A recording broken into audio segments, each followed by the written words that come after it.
You're listening to Soundside. I'm Libby Dankman.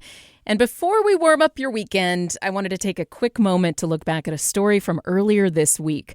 On Monday, we took a ride into the world of micromobility. Specifically, we wanted to know, as more e-bikes and scooters are proliferating on our streets and sidewalks, how are cities like Seattle adapting? And you all, Soundside listeners, you sounded off on this topic. Wendell wrote in to point out something that he thinks deserves more attention when discussing e-bikes and scooters. Here's more read by Soundside producer Maliha Syed. E-bike riders are rarely capable of handling the speed their motors can produce. They have not done the training to build the strength for higher speeds and develop handling skills at the same time.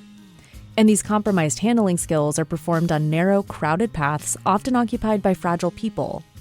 Try riding Burt Gilman from Fremont to Kenmore on a pleasant weekend day. You'll find the experience frightful.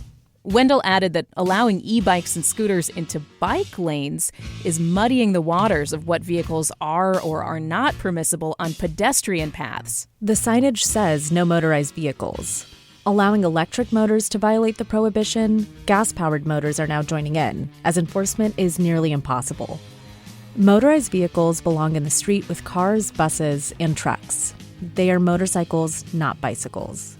Carol reached out to represent the little guy, the pedestrian. I can't tell you how many times people have whooshed by and never given an alert on your left or on your right, which is what bicycles used to do.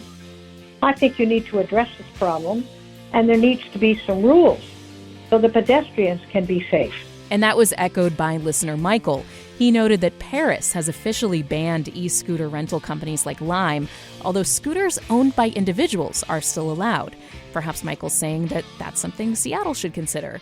We also got an interesting question from a listener named Kel, and this sent us down a little bit of a rabbit hole. Here's producer Gabrielle Healy reading Kel's question. I've heard a couple times on this podcast about the importance of bike helmets. However, I've read other reporting that bike helmets are not truly effective tools in protecting cyclists and have most been used as an excuse to victim blame cyclists when struck by cars. I'd be curious if you could look into this, perhaps even do an episode. Perhaps we could, Kel. Shout out to listeners who help program the show. So we looked into this. It's no longer the law to have to wear a helmet in King County if you are a cyclist. The King County Board of Health actually voted to repeal its mandatory helmet law in 2022. Back then, officials stressed that this wasn't about getting people to wear helmets less often.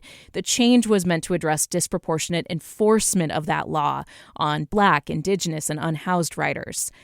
But what about Kel's question? Are helmets ineffective? Have we and many, many other people been promoting a faulty product and enabling cyclist victim blaming? We reached out to Professor Kathleen Bashinsky to find out. She's an assistant professor of public health at Muhlenberg College in Pennsylvania, and she's been studying and publishing on helmet safety for years.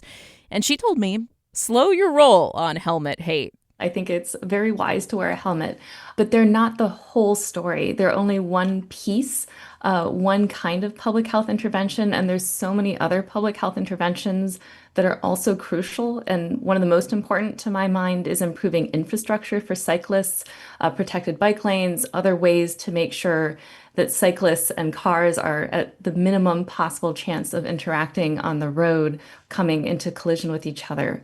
And the reason for that is that there's many kinds of collisions that a bike helmet is not going to be enough to stop you from getting injured. If you are a cyclist and you come into contact with a truck or a really, large SUV, you are very vulnerable, even if you're wearing a helmet. Bashinsky said the data available is pretty limited, but some small studies suggest helmet use is going down for shared rentals, especially for riders on e-scooters.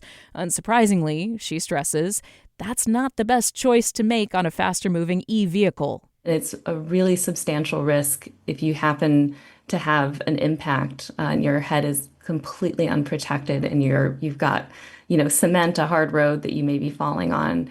That is something to really try to avoid. But she's not suggesting helmets are a panacea for all your potential injuries while you're riding a bike. I do think helmets are most effective in a scenario where it's relatively slow moving and relatively sort of direct or more of a linear impact. And what helmets are really, really fantastic at in particular is protecting your skull. So protecting against a skull fracture is a really, really valuable thing to do. You don't want your skull to be fractured, and helmets are awesome at that. What helmets aren't as good at doing, and we kind of know this from tackle football because people wear helmets in tackle football and they also get concussions. Helmets just aren't as good at preventing against concussions. And that's because your brain is not attached to your skull. Your brain sits in fluid and can move around so that even if you've got a helmet on, you can still have movement of the brain within your skull that does cause potentially a brain injury. And so there are many times when a cyclist might do a great job wearing that helmet and protecting their skull from fracturing, but still potentially might need to, go to the ER or, go see a physician and get checked out because they might still have a concussion. A biker herself, Bashinsky said she understands why people complain about a hyper-focus on whether cyclists were wearing helmets when a crash happens. That posture may let drivers or decision-makers off the hook. What they're really complaining about underneath is why isn't there a broader responsibility from policymakers to care for the safety of everybody on the road, including cyclists? And that goes beyond what any one individual can do. It has to be done on a community level. But ultimately, according to an expert, you should still wear a helmet. And you should also make sure you're checking your helmet's expiration date. Bashinsky said if your helmet is around 10 years old and you've been wearing it regularly, it's time to consider a new one. I don't think there's like a single magic number here. So you might also want to check with the manufacturer of your helmet. But like if it's been 10 years or so and you've been using that helmet regularly, that's about time to retire it. And sometimes you actually might be able to see like sort of like little cracks, or you can start to see even if like the color wears on your helmet a lot, you can just sort of see this thing has kind of been around the block and I've had it for 10 years. It's probably kind of gradually not being quite as effective anymore. Even with the safety concerns and perhaps the new realization that you need to go out and buy a new helmet, the best thing you can do for public health, according to Bashinsky, is still getting out of your car and onto a bike. I think public health, we often get framed, understandably, as kind of always wagging our fingers, like don't do this, don't do that, wear your sunscreen, wear your helmet. And that's true, that's a big part of what public health does. But I also think it's really important for us to promote and celebrate the great things for public health. And I truly think riding your bike is a fantastic thing for public health. It's great for you. It's great for the environment. It's great for your community. So we want to figure out how to promote something that can bring joy and positive health in a way that's as safe as possible, because we want people to get to their final destination in one piece and be so happy that they went for a bike ride. So public health, to my mind, is all about promoting those positive benefits and trying to make sure people have access to them in the safest possible way. That was Professor Kathleen Bashinsky, an assistant professor of public health at Muhlenberg College in Pennsylvania, talking with us about helmets. And thank you all for all the time that you took to write in or call, especially Kel, whose question inspired this conversation. We love hearing your thoughts and questions on stories we air here on Soundside. If you have more thoughts or questions about anything we've done today or on any other episode, email us at soundside@kuow.org or leave us a voicemail at 206-221-3213. Soundside@kuow.org or 206-221-3213.